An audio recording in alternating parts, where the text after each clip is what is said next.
Xbox is dead, or at least that's the phrase you keep seeing pop up all over social media, comment sections, and gaming forums. Every few months, someone declares that Xbox has finally lost, that the console war is over, that Microsoft should just give up and go third party. But the truth is more complicated than that. This isn't a story about Xbox suddenly failing. It's a story about Xbox slowly changing what it wanted to be, and in the process, losing what made it a true competitor to Sony and Nintendo. So today, I want to talk about the full rise and fall of Xbox as a console brand, the triumphs that once made it unstoppable, and the very specific decisions that led us to where we are now. Xbox may be dead as we know it, but long live Xbox. When the original Xbox launched in 2001, Microsoft was an outsider crashing a party dominated by Sony and Nintendo. The PlayStation 2 was already on its way to becoming the best selling console of all time, and Nintendo still carried decades of goodwill and iconic characters. Microsoft had none of that. What they did have was money, technical expertise, and a willingness to take risks. The original Xbox was bulky, loud, and unapologetically powerful for its time. More importantly, it launched with Halo Combat Evolved, a game that didn't just sell consoles but redefined how first person shooters worked on consoles entirely. Halo made dual analog controls feel natural, created large scale sci fi storytelling that felt cinematic, and introduced multiplayer experiences that people were willing to haul consoles and TVs to friends' houses just to play together. Then came Xbox Live, and this cannot be overstated enough. Xbox Live permanently changed console gaming.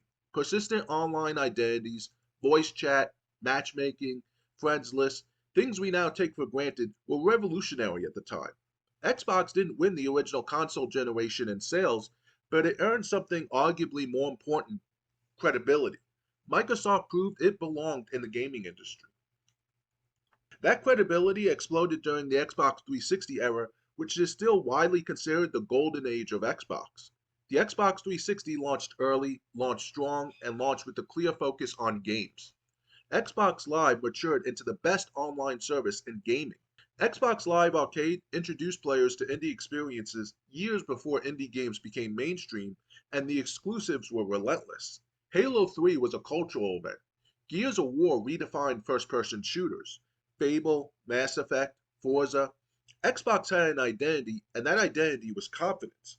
For a time, especially in North America, Xbox wasn't just competing with PlayStation, it was beating it. But every rise has a turning point, and for Xbox, that moment came with the Xbox One reveal in 2013. This is where the cracks stopped being subtle and became impossible to ignore.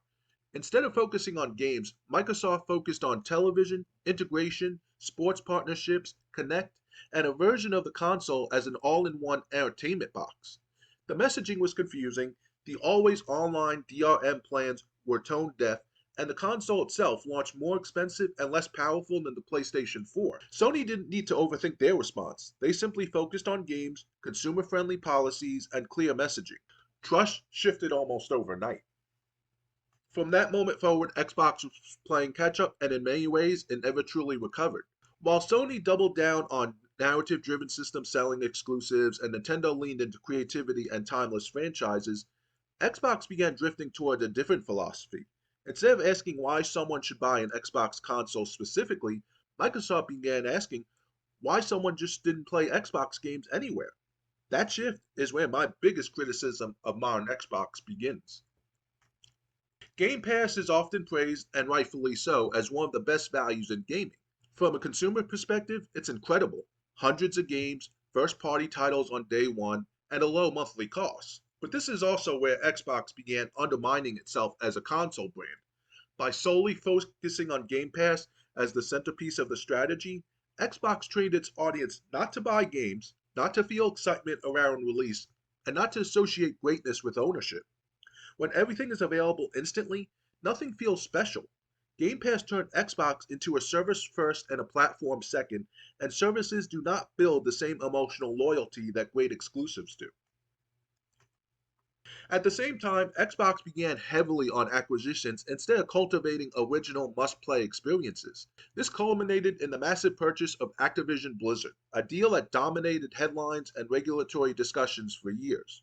On paper, it sounded like a power move, but in reality, it revealed a deeper problem. The perception, whether intended or not, was that Xbox spent all that money largely to secure the latest Call of Duty.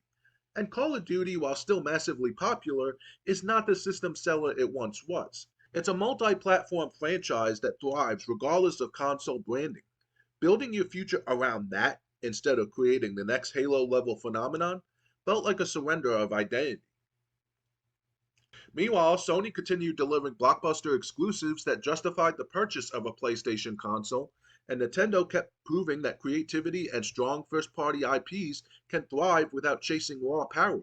Xbox, by contrast, became harder to find. Was it a console, a subscription, a PC ecosystem, a cloud service? The answer became all of the above, and that lack of focus cost them relevance in the traditional console race. So no, Xbox didn't die because it failed. Xbox died because it chose a different path. It stopped competing directly and started redefining what winning ever meant. The console first Xbox that dominated the Xbox 360 is effectively gone. In its place is a sprawling ecosystem designed to exist everywhere, forever, without boundaries. Whether that strategy will pay off long term remains to be seen, but one thing is undeniable. Xbox is no longer fighting Sony and Nintendo on their terms.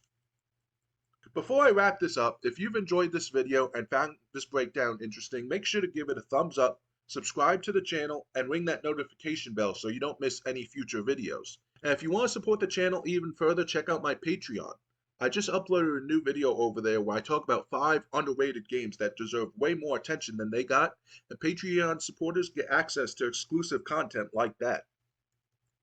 Xbox is dead as a console competitor in the traditional sense, but Xbox as a platform, a service, and a long term strategy is very much alive. History will decide whether the gamble was visionary or fatal, but its impact on gaming is undeniable. No matter where you stand on Xbox today, its legacy is secure. Until next time, game on.